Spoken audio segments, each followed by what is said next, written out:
इस कार्यक्रम जो बैठक आयोजित की गई है, सभागार में उपस्थित सभी हमारे सीनियर कलीग और जूनियर स्टूडेंट जो है, मैं सबका हार्दिक स्वागत करता हूँ।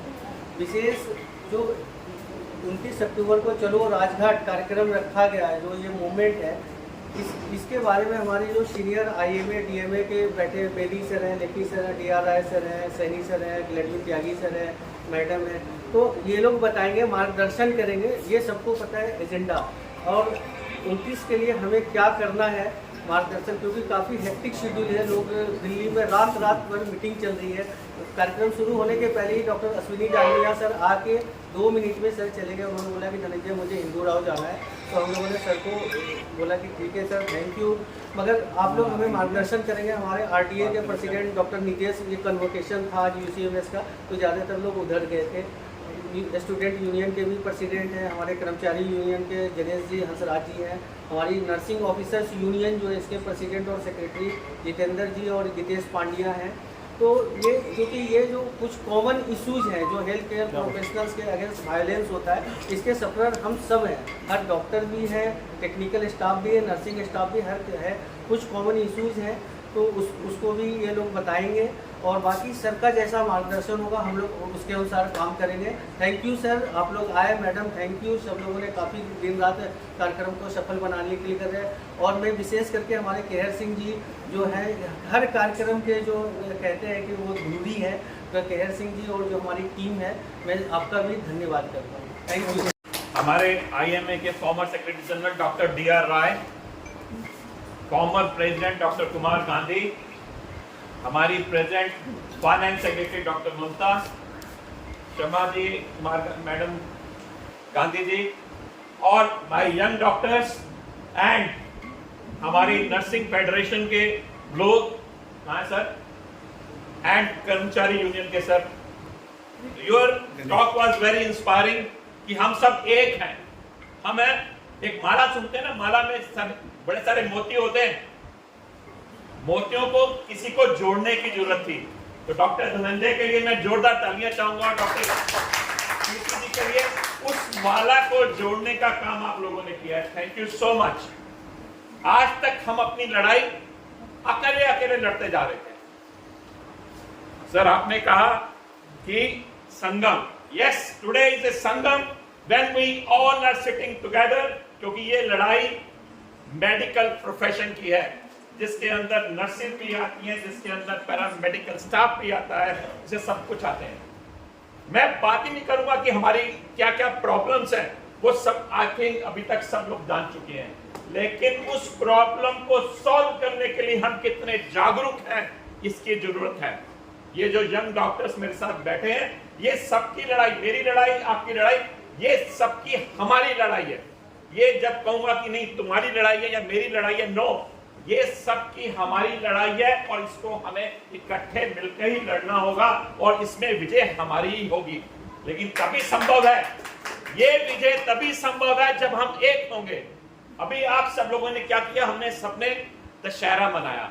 Dussehra is what? A symbol of किसके ऊपर हम जीत की? हमने इविल को हराया, हमने अराजकता को हराया, उस पे लड़। लेकिन आप सोचिए, राम जी ने किया ना, राम जी थे इसके सबके बड़े नायक, हम उनको भगवान मानते हैं, वो चाहते तो एकदम जीत सकते। 14 साल की उनको क्या जरूरत पड़ी थी।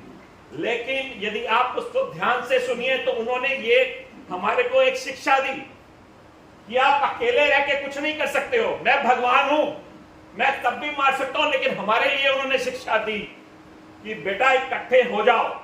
यदि इकट्ठे हो गए, राम जी ने भी सब लोगों को चुना, छोटी छोटी लोगों को चुना, किसी ने सुग्रीव को उठाया, कहीं पे हनुमान जी को उठाया, कहीं पे किसी और को मिलाया, और तब जाके उन्होंने जीत की। तो आज ये हम सबको मौका मिला है, इसी तरह से हम सब मिले, इसी तरह से इस मुट्ठी को बंद करें ताकि हम इस जीत को करेंगे सब। There is no junior, there is no senior. We all are equal in this fight. Yes, respect has to be there for all the seniors, for all the juniors. But at the same time, when we are fighting, we are all one. इंकलाब जिंदाबाद। मैं चाहूंगा यदि हम सब एक हैं, सब अपने अपने राइट के हाथों को पकड़े, सब जो भी अपने बैठे अपने साथी के हाथ को पकड़े, सब अपने हाथ को पकड़िए, सब अपने राइट पे जो भी आपके साथ में बैठा है उसके हाथ को पकड़िए और अब जोर से ऊपर हाथ उठाएंगे। इंकलाब, इंकलाब। आप ये याद रखिए, आज जो आपने इंकलाब जिंदाबाद किया है, आप कहेंगे कि क्यों 29 तारीख, क्यों? इतने सालों से हम पिटते आ रहे हैं, इतने सालों से हमारे जूनियर डॉक्टर्स को जगह नहीं मिल रही, इतने सालों से हमारी प्रॉब्लम्स हो रही हैं, इतने सालों से नर्सेस को प्रॉब्लम हो रही है, इतने सालों से जूनियर जो हमारे नर्स जो दूसरे स्टाफ हैं उनको एडहॉक पे रखा जा रहा है। आज क्यों 29 तारीख, क्यों? 15 अगस्त का दिन भी आपको याद होगा। हमने आजादी की लड़ाई किसी पता नहीं कितने सालों से शुरू की थी, लेकिन 15 अगस्त का दिन सबको याद है, क्योंकि उस दिन क्या हुआ था? हम स्वतंत्र हुए थे। क्यों हुए थे? क्योंकि हम सब इकट्ठे थे उस दिन, सब इकट्ठे थे। किसी को ये नहीं था कि मैं अमीर हूं, मैं गरीब हूं। क्या चाहिए था हम सबको? आजादी। 29 तारीख को इतिहास याद रखेगा। यदि आप सब लोग अपने संविधान के लिए 29 तारीख को कितने बजे? सुबह 7 बजे मौलाना आजाद मेडिकल कॉलेज में खड़े होंगे कि नहीं? आवाज चाहिए। ऑल टुगेदर होंगे कि नहीं? Thank you so much. जब हम इस मुहिम को लेकर के चल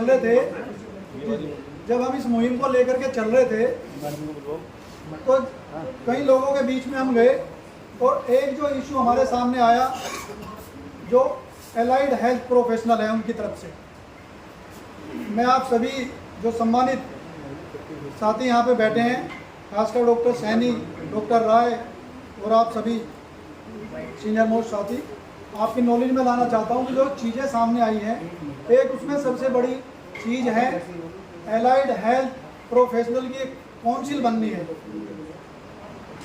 आज से 2-3 साल पहले राज्यसभा और लोकसभा में उसका बिल पास हो चुका है, लेकिन अभी तक उस काउंसिल का गठन नहीं हुआ है, जिससे ना तो AHP का रजिस्ट्रेशन हो पा रहा है, ना कोई एग्जैक्ट क्वांटिटी का पता है कि देश में कितने एलाइड हेल्थ प्रोफेशनल्स काम कर रहे हैं, जिसकी वजह से कई चुनौतियों का सामना करना पड़ रहा है, चाहे वो स्केल को लेकर के हो, चाहे वो कैडर्स को लेकर के हो। तो मैं आप लोगों से निवेदन करूंगा कि इस अपने एजेंडे में एक यदि ये पॉइंट ये भी लिखा जाए तो बड़ी आप लोगों का मेहरबानी होगी और आप लोगों का धन्यवाद होगा सभी AHP की तरफ से। तो आज के इस कार्यक्रम को समापन की ओर ले जाने से पहले मैं डॉक्टर ममता ठाकुर को आमंत्रित करूंगा कि ब्रीफ में हम सबका मार्गदर्शन करें। आप सबको बहुत बहुत स्वागत आप ही के घर में। सबसे पहले हमारे सर DR राय सर मैंने फ़ोन किया था आपको, सैनी सर, हमारे लेखी सर, गांधी सर, समा बत्रा, नीलू मैम एंड डॉक्टर धनंजय। जो मीटिंग हुई थी सैनी सर के यहाँ, डॉक्टर धनंजय आए थे और इतने जोश में आ गए हैं कि कहते हैं कि नहीं बिल्कुल GTB हॉस्पिटल दिल्ली के सारे हॉस्पिटल से ज़्यादा लोगों को लेके आएंगे। थैंक यू डॉक्टर धनंजय कि आप इतने लोगों को एकत्रित कर लें, और doctor Kirti thank you so much कि सबको इकट्ठा किए हैं। अभी जैसे कि सारे सीनियर्स बता दिए हैं, डॉक्टर ग्लैडमिन त्यागी जो हमारे प्रेसिडेंट हैं उनको जाना था, बहुत देर से फ़ोन आ रहा था तो अपने आप को रोक रहे थे, तो कोई बात नहीं, सारे सीनियर्स हमारे हैं ही तो उन्होंने बोल ही दिया है, तो कभी बात कर लेंगे आकर के। जैसे कि हमारा मेन मुद्दा यही है कि हमें एकत्रित होना है सारे हेल्थ केयर, चाहे उसमें डॉक्टर्स हो, स्टाफ हो, पैरामेडिकल हो, यूनियन के सारे लोग हैं, कि जब अटैक होता है तो हम सब पे होता है और सबके कहीं कहीं यही मुद्दे हैं। जैसे कि हमने पहले भी जिस दिन हमारा तैयार हुआ था तो हमने ड्यूटी रूम्स के बारे में डिस्कस हुई थी। डॉक्टर समा याद है कि डॉक्टर्स की ड्यूटी रूम कैसे, मैंने भी GTB में काम किया है, सब दर्जन GTB, पंथ, रेड क्रॉस और GTB यहाँ पे, तो हर जगह देखा है कि ड्यूटी रूम कैसा है, ये भी एक बड़ा मुद्दा है। और स्टाफ नर्सेज की भी जो समस्या है उस पर भी बात हुई थी, उनका भी समस्या हम रखेंगे। जो हमारे डॉक्टर्स 3-3 महीनों के स्टाफ नर्सेज पे है उनका भी एक मुद्दा लिया जा रहा है। ऐसा नहीं है कि सबके मुद्दे लिए जा रहे हैं, मेन मुद्दा वायलेंस का है, क्योंकि सारे मुद्दे, बहुत सारे मुद्दे हैं जिसको लेके चल रहे हैं। तो मेन हमारा यही है कि हम सब कैसे एकत्रित होंगे, उसमें सारे लोग आ रहे हैं जिसके ऊपर अटैक हो रहा है या जो परेशानी हो, हेल्थ केयर सेक्टर से सारे रिलेटेड लोग, हम सबको ये पहला मुहिम है कि हमने सोचा है कि करना है। वैसे तो डेट हमने 31 तारीख को रखा था, लेकिन 31 तारीख संडे नहीं है, तो इसीलिए हमने उसको 29 तारीख के संडे की वजह से, और हो सकता है 29 तारीख का नाम ही हमारे लिए सबसे बड़ा हो जाए, जैसे कि सर ने कहा।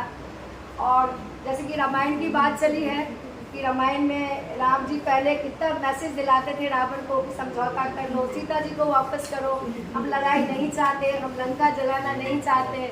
तो ऐसा तो कुछ भी नहीं हुआ ना। ऐसा है कि हम भी गांधी जी को लेके चल रहे, स्टार्ट उन्हीं से कर रहे हैं, क्योंकि हम डॉक्टर से लड़ाई झगड़े का काम नहीं जानते, हमारा काम है इलाज करना। लेकिन यदि ऐसा जरूरत पड़ेगा तो हम भी ऐसा कर सकते हैं, कुछ भी कर सकते हैं। बता देंगे लोगों को, सरकार को, चाहे दिल्ली सरकार हो या सेंट्रल गवर्नमेंट हो, कि हम भी शुरू करते हैं नमस्कार करके। लेकिन जैसे कि अभी ऐसा बोले थे मेरा नाम नोएडा जी की जरूरत पड़ने पे कुछ भी किया जा सकता है, तो ऐसा नहीं है। हम खुश हैं कि अल्टीमेटली इतने सालों के बाद हमने ऐसा सोचा है कि इस तरह की कोई मुहिम करेंगे। और ये मुहिम अकेले डॉक्टर्स नहीं लड़ सकते, हम सबका ये प्रॉब्लम है, चाहे स्टूडेंट हो या नर्स हो, ये सारे लोग सब मिलकर स्टार्ट करते हैं। हो सकता है कि रिजल्ट एक बार में ना आए, 2 बार में नहीं आए, 3 बार में नहीं आए, लेकिन जब कोई मुहिम स्टार्ट होती है, आपको पता है जब लड़ाई लड़ते हैं अपने सम्मान के लिए, तो कभी न कभी हम जीतेंगे ही। तो ये स्टार्टिंग है और संडे का दिन है। जो हमारे यंग बच्चे स्टूडेंट हैं, आप लोग में ज़्यादा जोश होनी चाहिए। आप लोग सब एक दूसरे को इकट्ठा करके, यहाँ तक कि दूसरे हॉस्पिटल में भी जो आपके फ्रेंड सर्कल होंगे उन सबको एकत्रित करना है। स्टाफ नर्सिंग के जो भाई साहब थे, हमारे जो प्रेसिडेंट है दिल्ली नर्सिंग का, उनको भी चाहिए कि सबको लेके आ जाए। और हम डॉक्टर्स तो काम कर ही रहे हैं। So thank you so much. GTB hospital आके बड़ा जोश आया है, और शायद हमारी लगता है 2-3 मिनट हम यही पूरा कर लेंगे। तो मैक्सिमम होना चाहिए कि दिल्ली और जीटीबी हॉस्पिटल से मैक्सिमम लोग आए, और इसमें मुहिम को हम ऐसा करेंगे कि आगे आप देखोगे कि जो भी डिमांड होगी, मुझे और 1 हफ्ता पहले पहुंच रही सरकार तक ये बातें कि हम लोग कुछ करने जा रहे हैं। तो देख रहे हैं कि कुछ डॉक्टर्स भी कर रहे हैं, अभी तक लोग कर रहे थे, उनको पता चल रहा है कि डॉक्टर्स भी गुस्से में है, तो हमें कहीं ना कहीं गुस्सा दिखाना पड़ेगा, लेकिन हम सिर्फ शांति से जाएंगे। लेकिन जब आपके पास माइक सामने आए किसी पत्रकार का, तो थोड़ा सा फ्रस्ट्रेशन निकालना है अपना, जो आपके मन में हो। रास्ते में हम फ्रस्ट्रेशन नहीं निकालेंगे, ठीक है ना। लेकिन उसके लिए सबसे, मैं बहुत सारे ऑर्गेनाइजेशन से जुड़ी हुई हूँ, हर जगह बात एक ही आती है कि मुट्ठी होगी तभी हम मुक्का मार सकते हैं किसी को। तो हमारा मेन मुद्दा है कि हम कैसे एकत्रित हो, प्यार से, सम्मान से, और अपना सम्मान के लिए। सबका इंडिविजुअल है। मैं तो सिंगल क्लिनिक चलाती हूँ, मेरे हस्बैंड नॉन मेडिको, तो सोचो मैं कितना डर के चलाती हूँ, और गायनी प्रैक्टिस कर रही हूँ। तो हम सब, चाहे वो बच्चे हैं, कल आपको प्रैक्टिस करनी है, तो कहीं न कहीं हम सब तो पहले एकता सीखे, एक कैसे होते हैं। एक जब होंगे ना, बहुत आनंद आएगा कि लगे हम सब एक हैं। कभी भी किसी को जरूरत पड़ेगी, IMA is the new branch, आप जब भी फ़ोन करेंगे 24 आवर्स, कोई फर्क नहीं पड़ता है। हम सब हैं, हम सब तुरंत पहुंच जाएंगे, चाहे 2-3 बजे रात को करो। हमेशा IMA DMA आपके साथ है, चाहे यूनियन के लिए, सबके लिए। Thank you so much. Doctor nursing का प्रतिनिधित्व करते हैं, तो 29 तारीख में आपसे मैं निवेदन करूंगा कि अधिक से अधिक संख्या में अपने पूरे कैडर को लेकर के आप मौलाना आज़ाद मेडिकल कॉलेज पहुंचेंगे, और वहां से मार्च के रूप में राजघाट तक हम सभी का साथ देंगे। और इनके साथ साथ यहाँ पे उपस्थित कर्मचारी यूनियन के जो सेक्रेटरी और प्रेसिडेंट हैं, उनसे भी यही निवेदन करूँगा। RDA के प्रेसिडेंट और जनरल सेक्रेटरी से भी यही निवेदन करूँगा, और स्टूडेंट यूनियन से हासिम जी, आपसे भी यही निवेदन करूँगा कि 29 तारीख में पूरा जोर लगाना है और इस मुहिम को सफल बनाना है। अगले वक्ता के रूप में मैं आमंत्रित करना चाहूँगा डॉक्टर समा बत्रा जी को, जो वाइस प्रेसिडेंट हैं Indian medical association east Delhi branch. एक सेकंड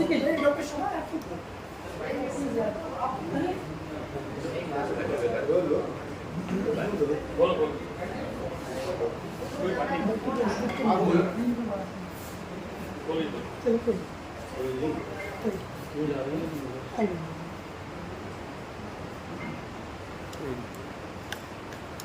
गुड आफ्टरनून एवरीवन। मेरे को इतना कुछ ज़्यादा बोलना नहीं है, मुझे आप लोगों से बस एक ही वो चाहिए कि 29 अक्टूबर को आप लोगों ने, सब लोगों ने अपने जितने फ्रेंड सर्कल है उनको सबको इनवाइट करना है, उन सबको लेकर आना है और आगे बढ़ना है। सब लोगों को पता है कि ये इतने सारे मुद्दे हैं हमारे डॉक्टर्स के, जूनियर डॉक्टर्स के, रेजिडेंट डॉक्टर्स के, नर्सिंग काउंसिल का है, सब लोगों की कोई ना कोई परेशानी है। हम लोग कितने सालों से देख रहे हैं, हम भी जूनियर थे, फिर हम सीनियर बने, फिर उसके बाद हम अभी कंसल्टेंट हैं, तो हमने हर फील्ड में देखा है, हम भी वो चीज़ें फेस करते आ रहे हैं और आप लोग भी अभी फेस कर रहे हो। तो हमारा मेन यही है कि उस दिन की मुहिम में हमको आप सबका साथ चाहिए, हमें अपने आत्म सम्मान के लिए हमने आगे बढ़ना है। तो 29 अक्टूबर को आप लोग सुबह 6:30 पे आप वहाँ पहुँचे और 6:45 तक आपके और नज़दीकी लोग पहुँचे और 7 बजे करीब हम अपने ये वॉकेथॉन को हम कंटिन्यू करेंगे। तो मेन हमारा इससे और से ज़्यादा मैं बोलना नहीं चाहूँगी। जैसे मैंने अभी कहा कि एक जो किसी भी गाड़ी के 4 पहिए होते हैं, उनमें से एक पहिया इस गाड़ी का नर्सिंग स्टाफ होता है, जो हमेशा कंधे से कंधा मिलाकर, चाहे वार्ड हो, चाहे ओपीडी हो, चाहे ऑपरेशन थिएटर हो, हर जगह खड़े रहते हैं। तो उन्हीं का प्रतिनिधित्व करने वाले दिल्ली नर्सिंग फेडरेशन के चेयरमैन मिस्टर जितेंद्र रोहिला जी हमारे बीच में हैं। उनको मैं आमंत्रित करूंगा कि कृपया वो आए और अपने विचार व्यक्त करें।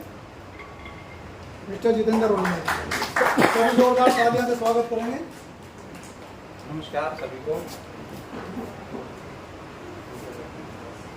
सबसे पहले तो मंच पर आसीन हमारे डीएमए के सभी प्रतिनिधि और बाहर से आए सभी मेहमान, हमारे जीटीबी के सभी डॉक्टर, सभी पैरामेडिकल और हमारी जीटीबी के सभी नर्सिस और हमारे सभी वर्कर्स।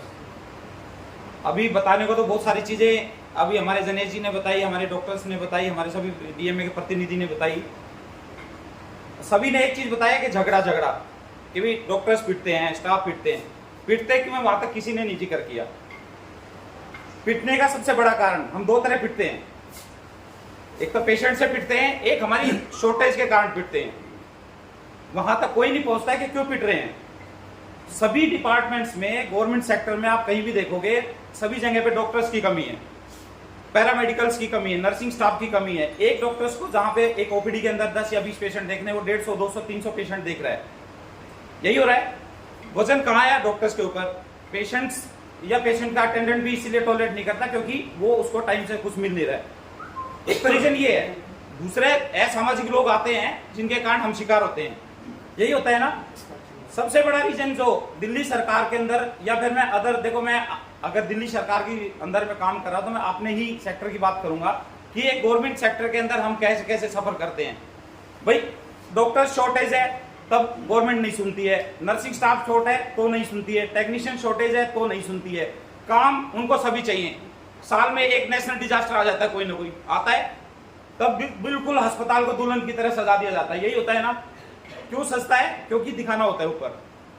जैसे क्या है, 2 दिन 3 दिन का जो डिजास्टर होता है, 3 दिन 4 दिन बाद खत्म होता है, उसको एज इट इज कर दिया जाता है। उसके बाद डॉक्टर भाड़ में जाए, नर्सिंग स्टाफ भाड़ में जाए, पैरामेडिकल स्टाफ भाड़ में जाए। यही होता है, यही होता है। मिनिस्टर कोई आएगा उस टाइम दिखा देंगे कि बिल्कुल दुल्हन की तरह हॉस्पिटल सज जाएगा, कि वहां पे टेंट भी लग जाएगा, वहां पे चेयर्स भी नहीं आ जाएंगी, वहां पे सब कुछ हो जाएगा।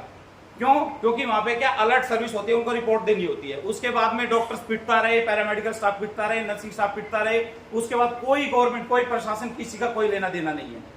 ये सच्चाई है। मैं आपको आज, मेरी खैर 17 साल की जीटीबी की जॉब हुई है, 17 साल की सर्विस के अंदर आए दिन मैंने डॉक्टर्स को पिटते देखा, आए दिन नर्सिंग स्टाफ, पैरामेडिकल स्टाफ को पिटते देखा है। क्या होता है? सिर्फ जब पिटता है कोई, सीएमओ के पास गए, सीएमओ कहेंगे तुम एक अपनी कंप्लेंट दे दो मेरे को, मैं उसको फॉरवर्ड कर दूंगा। इतना ही होता है। इंस्टीट्यूशनल एफआईआर की तो कोई जिक्र ही नहीं होता है, कभी जिक्र नहीं होता इंस्टीट्यूशनल एफआईआर का। वो भी आजकल क्या थोड़ा सा हम लोग अवेयर हुए हैं, तो इंस्टीट्यूशनल एफआईआर के लिए कभी कभी हम प्रेशर डालते हैं, तब भी 100 में से कोई एक होती है। अभी मैं एक रिसेंट का एक एग्जांपल देता हूं। मेरी ऑर्थो इमरजेंसी के अंदर ही अभी पिछले 15-20 दिन पहले एक रात को एक पेशेंट आया, उसने बहुत वायलेंट माहौल पैदा किया, बहुत झगड़ा किया, इवन डॉक्टर्स के ऊपर मतलब अपना कैनुला निकाल के और अपना ब्लड वो सारा फ्लैश करा सब जगह पे। और उसके बावजूद क्या है, जब हमने कंप्लेंट की सीएमओ के पास, इवन 1 घंटे बाद सीएमओ आए हैं, और सीएमओ के आने के बाद भी, रिटर्न कंप्लेंट के बाद भी पुलिस वाले हमसे पूछ रहे हैं कि आप कंप्लेंट दो। सीएमओ आके कह रहे हैं कि तुम कंप्लेंट लिख के दो थाने में। आप सोच के देखो कि एक जब सीएमओ की नॉलेज में डाल दिया है तो इंस्टीट्यूशनल एफआईआर क्यों नहीं हो रही? होनी चाहिए ना। वर्कर जाता है, उसके बाद 2 घंटे बाद एक डॉक्टर से और हम सारे मिलकर कंप्लेंट लिखते हैं, वर्कर हमारा जाता है, उसको थाने में बिठा दिया जाता है। वहां के जो दूसरी पार्टी वाले हैं प्लस पुलिस वालों ने 2-3 घंटे के बाद उसको वहां पे उसको शोषण किया उसका। 3 घंटे बाद रात को 2 बजे जाता है, सुबह 5 बजे आता है। उसका मतलब किसी भी तरह से प्रशासन की तरफ से या कोई लेना देना नहीं है, कोई मर रहा है या जी रहा है। सिर्फ आपका नेशनल डिजास्टर होता है या सीजनल डिजास्टर होते हैं, जैसे दिवाली हुआ, होली हुआ, तब क्या पूरा सब कुछ फुल प्रिपेयर कर देंगे। पर कोई स्टाफ, आपको मैं एक एग्जांपल देता हूं, पेशेंट का झगड़ा, देखो मैं आपको सच बता रहा हूं, सिर्फ हम अपनी सोचते हैं, हमारे से ज्यादा यहाँ पे पेशेंट मर रहे हैं। उसका रीजन है, अस्पताल के अंदर आज टेक्नीशियन नहीं है, अस्पताल के अंदर आज टेक्नीशियन नहीं है, वेंटिलेटर, मॉनिटर, सिर्फ किसके भरोसे चल रहे हैं सभी को पता है भाई। वेंटिलेटर, मॉनिटर प्रॉपर अगर पेशेंट के ऊपर काम नहीं करेंगे, जिसको ऑपरेट करना अगर वो वर्कर नहीं है, तो क्या पेशेंट के साथ खिलवाड़ नहीं है? पेशेंट उस दौरान में जब पेशेंट मरता है तो झगड़ा नहीं करेगा? आप सोच के देखो, होता ही यही। आज जीटीबी के अंदर कितने टेक्नीशियनों की कमी है, आए दिन नई मशीनें खरीदी जा रही है, आए दिन मॉनिटर हो रहे हैं, मॉनिटर परचेज किए जा रहे हैं, वेंटिलेटर परचेज किए जा रहे हैं, चलाने वाला तो कोई नहीं है ना। या तो अंदाजे से चलाए जा रहे हैं या डॉक्टर्स को ट्रेन कर दिया जाता है फॉर द टाइम बिंग के भाई वो स्टार्ट कर देंगे या चला लेंगे, यही हो रहा है ना। हम जो सोचते हैं कि हम सिर्फ पिट रहे हैं, पिटने के 2 कारण हैं, शॉर्टेज के कारण पिट रहे हैं सबसे ज्यादा। अगर प्रॉपर डॉक्टर्स हों, प्रॉपर वर्कर्स हों, प्रॉपर पैरामेडिकल स्टाफ हों, प्रॉपर नर्सिस हों, पेशेंट को प्रॉपर टाइम से केयर मिलेगी, यही है ना। उस तक कोई नहीं पहुंचता है। हाँ, रही बात जैसे कि आज ये बहुत अच्छा मंच तैयार किया है कि डीएमए की तरफ से और डॉक्टर धनंजय जी ने जो इस चीज को ऑर्गेनाइज किया है, दिल्ली नर्सिस फेडरेशन हमेशा, मैं बिहाफ ऑफ पूरी दिल्ली नर्सिस, दिल्ली गवर्नमेंट के पूरे हॉस्पिटल की तरफ से मैं बिहाफ ऑफ मैं एंश्योर करता हूं कि इस तरह के इंसिडेंट, ये 29 तारीख एक नहीं है, इतनी 29 तारीख जब जब होगी तो दिल्ली नर्सिस फेडरेशन इस मुद्दे पे हमेशा साथ खड़ी रहेगी। क्योंकि ये मंच की तरह समय भी थी कि ये मंच किसी तरह मिले, पर ये मंच मिला है। ये मंच, वो अभी सर ने बताया कि पॉलिटिकल नहीं है और ना इसको होना चाहिए। ये हमारे आत्मसम्मान की बात है। आत्मसम्मान हमें तभी मिलेगा जब हम एक हों। हम लोगों में भी समस्याएं हैं कि डॉक्टर्स की लड़ाई छोड़ो ना, डॉक्टर को छोड़ दो, नर्सिस की लड़ाई नर्सिस को छोड़ दो, पैरामेडिकल की लड़ाई पैरामेडिकल उनको लड़। अगर हम सभी एक होकर एक यूनिट बन के अगर हम इस पे कंप्लीट, अगर हम हेल्थ केयर टीम के रूप में लड़ेंगे फाइट फॉर राइट्स के लिए, तभी हम शायद इस अपना जो प्रस्ताव जो गवर्नमेंट ने बताया सर ने कि भाई अभी प्रपोजल में चल रहा है वो पास हो सकता है, वो तभी पास होता है पूरी यूनिट एक होके अगर इस पे लड़ेगी। तो मैं एक बार फिर से यही इंश्योर करता हूं कि भी दिल्ली नर्सिस फेडरेशन इस तरह की हमारी किसी भी मुहिम में हमेशा आपके साथ रहेगी। सबसे सीनियर साथियों को भी हमने सुना, अब जो जूनियर्स हैं जिनके कंधों पे इस प्रोफेशन का आगे जिम्मेदारी है, ऐसी शख्सियत के रूप में हमारे बीच में उपस्थित हैं आबी हसीम जी, जो स्टूडेंट यूनियन के प्रेसिडेंट हैं, यूसीएम स्टूडेंट यूनियन के। तो वे आएंगे और अपने विचार रखेंगे। जोरदार तालियों से स्वागत। Good afternoon everyone. मैं अभी हाशिम, यूसीएम में स्टूडेंट यूनियन में प्रेसिडेंट और 3rd ईयर एमबीबीएस स्टूडेंट हूँ मैं।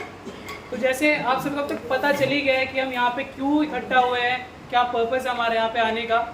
तो being a student union president मैं अपने जूनियर्स को मेनली ये बताना चाहूँगा, या फिर जो अपने साथ में मेरे बैचमेट्स हैं, सीनियर सभी को, कि आज जो हम यहाँ पे 29 अक्टूबर को हम जो मार्च या फिर जो यूनिटी दिखाना चाहते हैं, उसका फ़ायदा सिर्फ हमारे सीनियर्स को या फिर अभी सिर्फ हमें नहीं, आगे हम सभी को होगा। कि हमारे पूरे मेडिकल फील्ड में हम एक बहुत बड़ी फैमिली है और हम सभी के लिए फ़ायदा होगा जो आज हम करेंगे। इस चीज़ से हम सबको यूनाइट होना पड़ेगा, क्योंकि आपको पता है जो प्रॉब्लम्स हमारे पीजीज में, एसआर्स में, एपी सब फेस कर रहे हैं, वो आगे हम भी करेंगे। कि आज हम स्टूडेंट्स हैं, कल हम पीजी बनेंगे, फिर एसआर, फिर एपी बनेंगे। तो आज अगर हम आवाज़ नहीं उठाते तो उस दिन हमारे साथ कोई नहीं देगा। हमें आज अपने सीनियर्स का साथ देना पड़ेगा, ताकि कल जब हमें ज़रूरत हो वो हमारे साथ रहे और हमारे जूनियर्स के लिए कुछ हम करके जाए। तो मैं कहना चाहूँगा 29 तारीख को जितने भी हो सके सभी आना। उस एक दिन के लिए बात नहीं है, ये हमें आगे भी करना पड़ेगा, हमें लड़के जीतना पड़ेगा, अपने आप मांगनी पड़ेगी, निकालना पड़ेगा वहाँ से। सो आई वुड लाइक कि सभी आना 29 अक्टूबर को और इस सक्सेसफुल बनाना इवेंट को। ऐसी शख्सियत के रूप में कर्मचारी यूनियन जीटीबी हॉस्पिटल के जनरल सेक्रेटरी जनेश जी हमारे बीच में उपस्थित हैं, उनको बुलाना चाहूँगा कि कृपया वो भी आएँ और वो बताएं कि उनको किस चुनौतियों का सामना करना पड़ता है और किस तरीके से उनसे निपटा जा सकता है। हमारा मार्गदर्शन करें दिनेश जी। केल सिंह जी धन्यवाद। सब थोड़ा सा पीछे, सब थोड़ा बस बुलाने के लिए मार्गदर्शन तो मैं क्या करूँगा, हमारे सीनियर्स लोग डॉक्टर्स हमारे जैसे कि हेल्थ में सबसे सीनियर ही होते हैं, जैसा वो मार्गदर्शन के लिए हमें बोलेंगे हम तत्पर रहेंगे। मेरी 20 साल की सर्विस पंथ की है, जो आज ये जिक्र चल रहा है, 10 साल मुझे यहाँ भी हो गया आए हुए, जो आज ये जिक्र यहाँ पर चल रहा है कि भाई सम्मान नहीं है, मैं वहाँ पर 20 साल CTS में रहा हूँ। तो ऐसे ये डॉक्टरों की पिटाइयाँ हमने कितनी बार देखी हैं और हमने सभी स्टाफों का ज़्यादातर जब मार धाड़ होने लगती है तो सभी को छुपते हुए देखा है। शायद मेरी बातें हो सकता है कुछ लोगों को बुरी लग जाए, लेकिन छुपते हुए देखा है कि सब अपने आप को सेफ करना चाहते हैं। लेकिन ये आज से नहीं है, ये तो इंस्टीट्यूट और हॉस्पिटलों की जब से स्थापना हुई है, ये बुराई तो साथ में तभी से लग गई है। पेशेंट मरा, उसका टाइम आ गया, पेशेंट का साथ में डॉक्टर ने, नर्सिंग ने या हेल्थ स्टाफ जो भी है पैरामेडिकल उसको सपोर्ट किया, बचाने का प्रयास किया। कोई भी हेल्थ एम्प्लॉइज वो कोई भी है क्या पेशेंट को मारने के लिए उपस्थित है वहाँ पर, वो उसको बचाने के लिए है। लेकिन पेशेंट गया तो उनको ये लगता है कि वो इनकी नेग्लिजेंसी से स्टाफ की वो चला गया। मेरे सामने कई बार डॉक्टर पिटे हैं। एक पेशेंट आया, बता देता हूँ थोड़ा वाक्य, थोड़ा टाइम लगेगा मुझे बोलने में। CTS में पेशेंट आया, ऑपरेशन होकर के वो अभी एडमिट होने के लिए तैयार था। पेशेंट की ज़्यादा तबीयत खराब हुई, OPD में लेके आए, OPD से सीधा ICU में रेफर कर दिया। उसकी इतनी कंडीशन भी नहीं दे गई, उसको ICU तक ले जाए गए। साथ में OPD के CTS वार्ड था, वहाँ पर मेरी भी ड्यूटी थी, वहाँ पर शिफ्ट किया गया, उसको जो भी किया गया। लेकिन वो पेशेंट निकलने वाला था और निकल ही गया। किसी को बुरा लगे, क्या कहूँ, मुस्लिम पेशेंट था, 8-10 लोग इकट्ठे होकर के आ गए। SR ड्यूटी पर थे, उसके ऊपर सब चढ़ गए कि आ जाओ, बाहर निकल के आ जाओ, आज हमारा पेशेंट तो गया, तुम्हें भी नहीं छोड़ेंगे। हम शुरू से वहां भी यूनियन में थे, यहाँ भी यूनियन में है। हमने SR अंदर भागने लगे, हमने कलाई पकड़ी, आ जाओ, हम आगे चल रहे हैं और तुम हमारे पीछे आ जाओ। हमने उनकी कलाई पकड़ी और बरामदे में बाहर ले आओ। मैंने कि आ जाओ भाई, खड़ा कर लो फिर। अरे इन्होंने बचाने की कोशिश करी, इनका समय पूरा हो गया था। उस चीज को भी तो मानो, दूसरी लॉजिक को भी तो पढ़ो ना। इनका समय आ गया था, तबीयत खराब हुई, ये चले गए। अपनी तरफ से प्रयास किया गया, नहीं बचे। मैंने कहा भाई लगाओ हाथ, हम भी 8-10 स्टाफ के, तुम भी बजाओ। पुलिस केस होगा जब गजब देखे, किसी ने हाथ तो नहीं लगाया। हमें भी अपने को सेफ करने के लिए एकत्रित होने की जरूरत है। उस टाइम जब ये इंसिडेंट होने वाला होता है, चाहे वो फीमेल स्टाफ हो चाहे मेल हो, उनके कोई औजार, हाथों में औजार नहीं लगे हुए, ये वो कोई लोहे के हाथ लिए हुए नहीं है, वो हमारे की तरह है। अगर हम पे कोई इस तरह का वायलेंट होकर के इस तरह बदतमीजी करता है, हमें मारने की कोशिश करता है, हमारे को कोई नुकसान पहुंचाने की कोशिश करता है या हमारे जान माल की कोशिश करता है, तो सबसे पहले तो हमारा उसी टाइम अपनी ड्यूटी बनती है कि सबसे पहले अपने को सेफ करें। और उस टाइम सभी स्टाफ को एकत्रित हो जाना चाहिए। ऐसे हमारे साथ एक बार और CTS में पेशेंट को कोई प्रॉब्लम हुई, वो पेशेंट ऑफ होकर के, डॉक्टर ऑफ होकर के लिए ड्यूटी से दूसरा डॉक्टर आया, उठा करके उसकी हुई धुंधी, वो आकर के नीचे हमारे जो है ना चेंजिंग रूम में आकर के लेट गए। मैंने कहा क्या हुआ, नींद आ रही है वगैरह? नींद तो आएगी, पिटाई हो गई है ऊपर। ये हाल रहा है, अभी भी यही चल रहा है। हमारी जहां खुद की सेल्फ ड्यूटी रही है, हमने कभी किसी को पिटने नहीं दिया।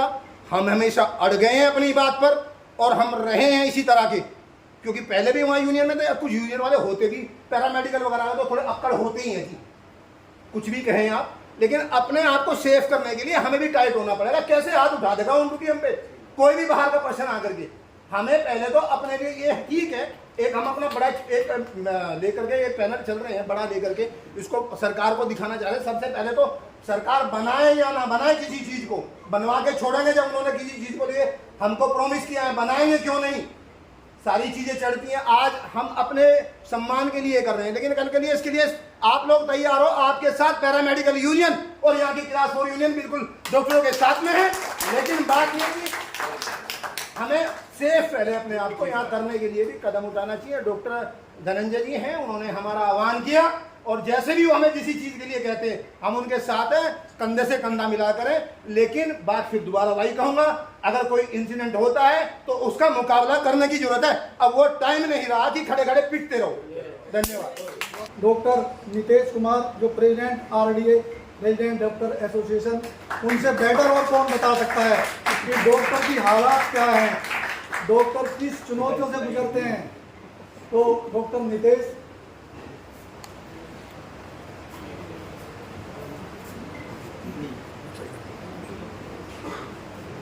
all the respected members, all the respected senior doctors from DMA, IMA. I am Dr. Nitesh Kumar, RDA President, UCMS. आज मेरा कॉन्वोकेशन था तो इसलिए मैं थोड़ा लेट हो गया, सॉरी फॉर दैट। आज कॉन्वोकेशन में एक चीज़ और सीखी थी, वहाँ पर डॉक्टर महेश शर्मा जी आए हुए थे जो कि मेंबर ऑफ पार्लियामेंट है, और उन्होंने एक चीज़ बोली कि हमें भी देश के कॉन्स्टिट्यूटिव बिहेवियर की तरफ हमें भी आगे बढ़ना चाहिए और डॉक्टर्स को भी कंट्रीब्यूट करना चाहिए। तो उनको ये चीज़ तो बहुत अच्छे से समझ में आ गई कि डॉक्टर्स को कंट्रीब्यूट करना चाहिए, लेकिन मन ही मन में सोच भी रहा था कि ये भी तो बोलना चाहिए कि डॉक्टर्स को सपोर्ट करने के लिए हम भी पीछे से तैयार रहें। तो यही चीज़ है, जो पीछे जूनियर्स बैठे हुए हैं आज का, उनको ये लग रहा है कि आज हम लोग एक ऐसी चीज़ हो रही है, एक प्रोग्राम हो रहा है और आज यहाँ आना है और चले जाना है यहाँ से। तो पहले तो आपको समझने की ज़रूरत है ये चीज़ हो क्या रही है। पीछे बैठे हुए सभी जूनियर्स इसको समझने की कोशिश करो। अभी आपके सामने जो बोला गया उसको समझने की कोशिश करो, ये क्या हो रहा है और क्यों हो रहा है। अभी आप इस फील्ड में आए हो, आपको बहुत अच्छा लग रहा है कि अब हम डॉक्टर बनने वाले हैं, पैसा कमाएंगे और इन्जॉय करेंगे, ज़िंदगी बस यही है। लेकिन साथ साथ में अगर कुछ अच्छा होता है तो साथ साथ में उसके साथ बुरा भी आता ही है। अब वो बुरा तुम कितना सह सकते हो ये तुम्हारा उसके ऊपर डिपेंड करता है। जैसे बहुत कॉमनली आज हमारे डॉक्टर्स जो 24 घंटे काम करते हैं, वो सारे आज जितने भी डॉक्टर्स हैं उन सबको एक बहुत कॉमन प्रॉब्लम फेस करनी पड़ती है, DDR का मतलब होता है डॉक्टर ड्यूटी रूम। तो डॉक्टर ड्यूटी रूम में जब वो लोग बैठते हैं, यानी कि आराम करने की जगह होती है, उसमें ना तो कंबल होते हैं ना चादर होती है, अच्छे और चादर होती है तो उसमें ब्लड लगा रहता है, खून लगी होती है। ये बात मैंने पहले भी कई मीटिंग्स में उठाई है। लेकिन स्टेटस क्या रहता है, सेम। कहते हैं PWD इसको बनाएगा, वॉशरूम्स नहीं होते हैं। लोग बोलते हैं कि डॉक्टर जिस दिन डॉक्टर कोई पिटता है उस दिन बहुत सारे लोग आगे जाते हैं, अरे आज तो हम स्ट्राइक करेंगे, आगे बढ़ेंगे, बहुत आगे करेंगे और पूरी दिल्ली जाम कर देंगे, ये कर देंगे। और ऐसा हुआ भी है पहले। लेकिन जो डॉक्टर रोज पिट रहा है, ये डॉक्टर रोज ही पिट रहा है ना। अगर उसको प्रॉपर उसको सम्मान की चीज़ नहीं दी जा रही है तो उसको सम्मान से के साथ उसके साथ अगर DDR उसको प्रॉपर नहीं मिल रहे हैं, उसको वर्किंग एनवायरनमेंट अच्छा नहीं मिल रहा है, उसके ऊपर एक डॉक्टर के ऊपर 50-50 मरीज ऊपर चढ़े रहते हैं। हमारे मेडिसिन वाले भाई होंगे यहाँ पे शायद। तो ये चीज़ होती है इंपॉर्टेंट। डॉक्टर रोज पिट इसलिए रहा है, रोज डॉक्टर एक जो शहर है, ये डॉक्टर रोज पिट ही रहा है इसका। तो डॉक्टर रोज पिट रहा है, एक दिन नहीं पिट रहा है। तो ये चीज़ हमें समझनी होगी कि हमारी रिस्पेक्ट अथॉरिटीज़ भी करे। डॉक्टर कम्युनिटी की रिस्पेक्ट हर अथॉरिटी को करनी चाहिए, उनको प्रॉपर सम्मान मिलना चाहिए। आप किसी भी ऑफिशियल किसी और प्रोफेशन में जाते हैं, वहाँ पे उनके बैठने का रूम, उनके आराम करने का रूम बहुत सही होता है, आरामदायक होता है। उनको सिक्योरिटी प्रोवाइड की जाती है उनके काम में। यहाँ पे सिक्योरिटी के नाम से हम हर बार 2-4 बाउंसर आते हैं फिर विड्रॉ कर लेते हैं, 2-4 बाउंसर आते हैं फिर GTB में बाउंसर विड्रॉ कर लिए गए। तो ये इश्यूज हमें अभी कुछ दिनों पहले SDN में स्वामी दयानंद हमारा हॉस्पिटल में 50 से 60 लोग रात को 1 बजे अचानक से आ गए और एक मेडिसिन SR को उन्होंने बहुत मारा, उसके नेजल ब्लीड हो गया। हम लोग GDB के लोग हम लोग वहाँ गए, उनको सपोर्ट किया, उनका इंस्टीट्यूशनल FIR फाइल नहीं हो रहा था, हमने सपोर्ट किया और इंस्टीट्यूशनल FIR को भी फाइल करवाया। तो जो भी मतलब यहाँ पे आप लोगों को यही समझना है कि हमें क्यों आना है। आना इसलिए नहीं है कि हमें कोई ज़बरदस्ती हमें उठा के ले जा रहा है, अपने अपने कमरों से रूम से उठा के ले जा रहा है, इसलिए नहीं आना। हमें आना है अपनी इज्जत बचाने के लिए, अपनी प्रतिष्ठा को पाने के लिए। बस इतना ही मैं इन्हीं शब्दों के साथ में इसको ख़त्म करना चाहूँगा। और इसको सिंसियरली लो, सिक्योर, बिल्कुल ऐसा लो कि हमें अपनी स्ट्रेंथ को शो करना है, मजाक नहीं, बिल्कुल सीरियसली लेके, और आपको आना ही आना है, ठीक है। बीच में मौजूद है जो किसी परिचय का मोहताज नहीं है, डॉक्टर DR राय जो एक्स प्रेसिडेंट DMA हैं और डॉक्टर BC राय अवार्डी भी हैं। तो जोरदार तालियों से सबका स्वागत करेंगे और सर से निवेदन करूंगा कि वे इकट्ठा मंच पे आएँ और हम सबका मार्गदर्शन करेंगे। डॉक्टर राय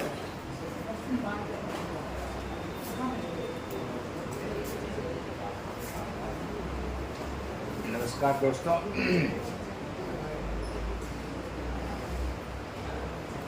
मुद्दे बहुत हैं और सब लोग इसके बारे में जानते भी हैं और आप लोग इसे सुन रहे हैं। सर्वप्रथम तो मैं धन्यवाद करूंगा हमारे GDB हॉस्पिटल के सारे कार्यकर्ताओं का, जिन लोगों ने आज एक इस प्रकार का मंच दिया जो कि बहुत ही ज़रूरी था हमारे लिए, कि हम अपने जो विचार हैं आप लोगों को सुना सकें, अपनी दिक्कतों के बता सकें और आपसे जो आपकी परेशानी है उनको भी समझ सकें। ये समस्या आज नहीं है, ये समस्या कई सालों से चली आ रही है।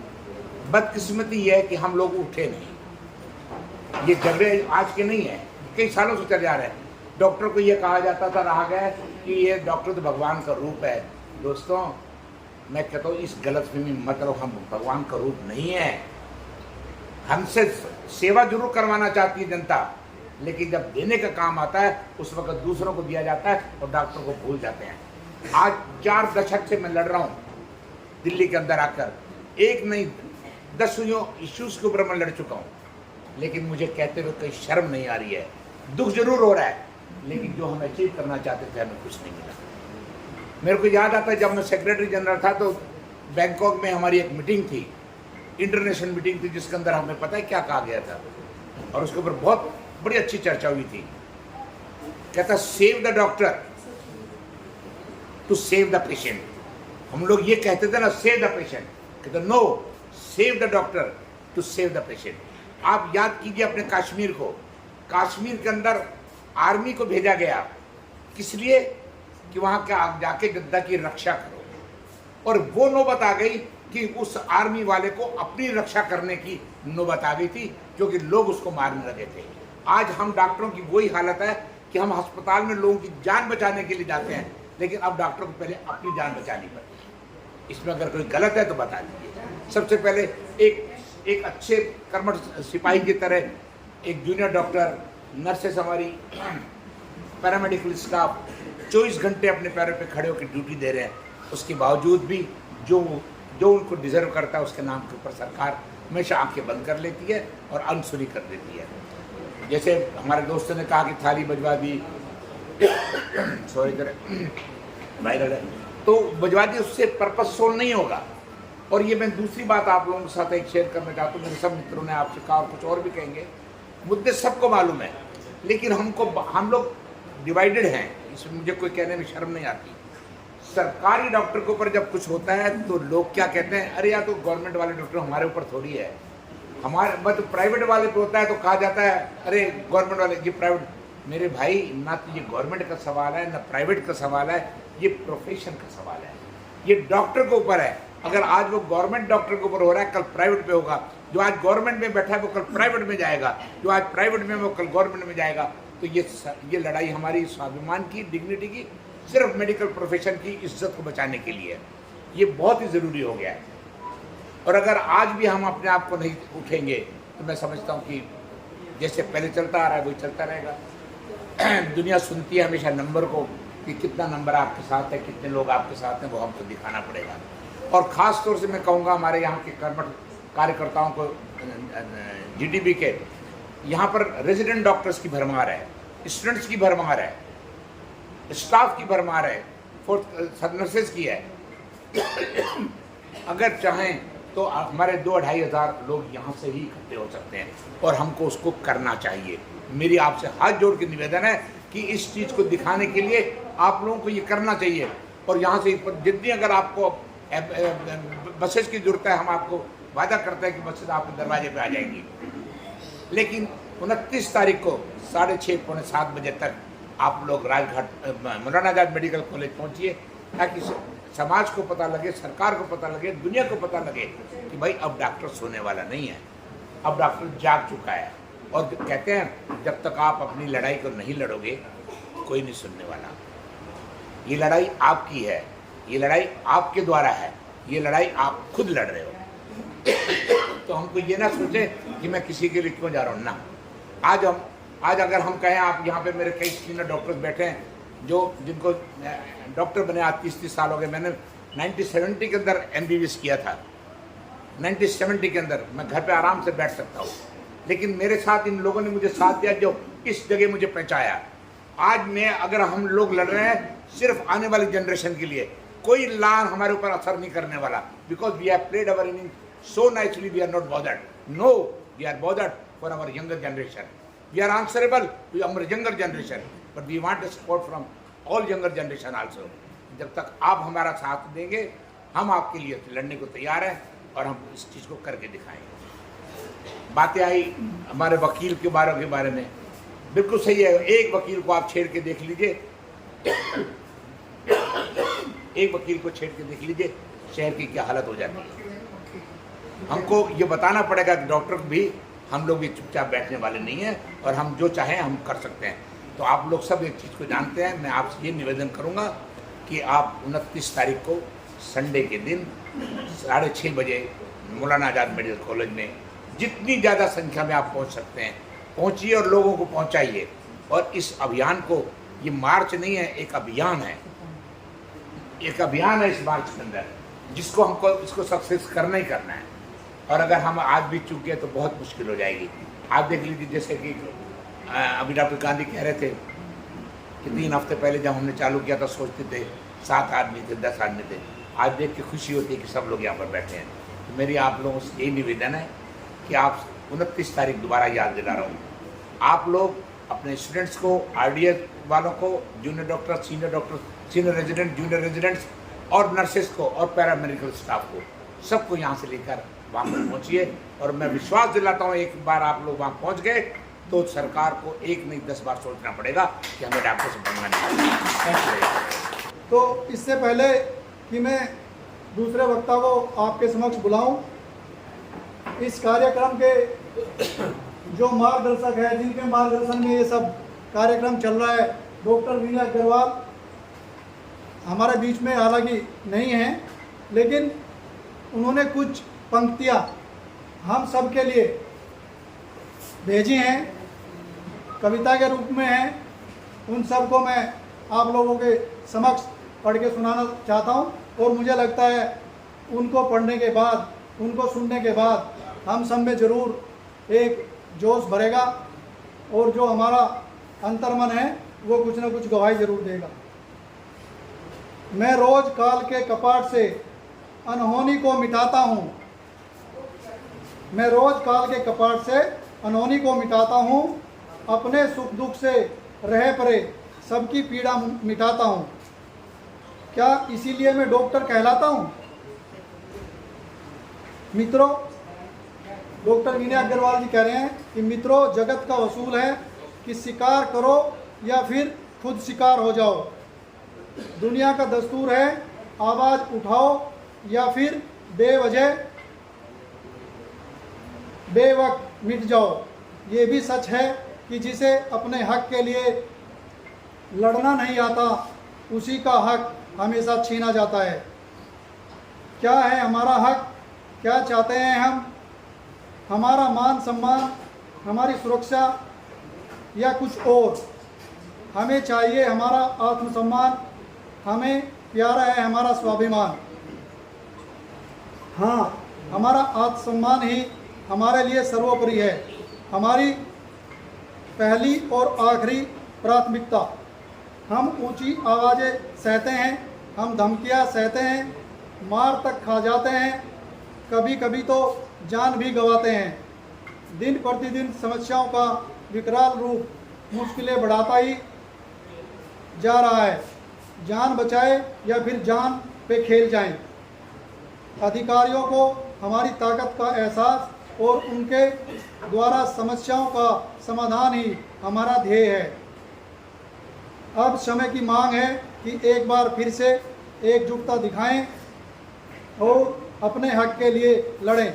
अपने अधिकारों की आवाज़ में शामिल करें अहिंसा के उस पुजारी को जो सारे राष्ट्र के पिता हैं, और राजघाट चले। तो ये डॉक्टर विनय अग्रवाल के लिए जोरदार तालियां होनी चाहिए। और इसलिए गांधी जी का फोटो हर बैनर पे है कि हम अहिंसा के पुजारी हैं। अपनी लड़ाई बहुत ही शांतिपूर्ण तरीके से अहिंसा के रास्ते पे चल करके लड़ेंगे। नीचे नीचे नीचे चलता जा रहा है। काम करने में हमारी तरफ से कोई कमी नहीं आई। हर जगह पे जो मेडिकल सर्विसेज अवेलेबल आज की डेट में इंडिया में है, मेरे ख्याल से अमेरिका में या कनाडा में या किसी भी और डेवलप नेशन में इतनी अच्छी मेडिकल सर्विसेज अवेलेबल नहीं है। This is a fact. फिर भी आपका जो पेशेंट कैजुअलिटी में आता है, within 5 to 7 minutes he is attended properly by a doctor, not by a nurse. इतना कुछ होने के बावजूद भी हमारी इज्जत ज़ीरो है।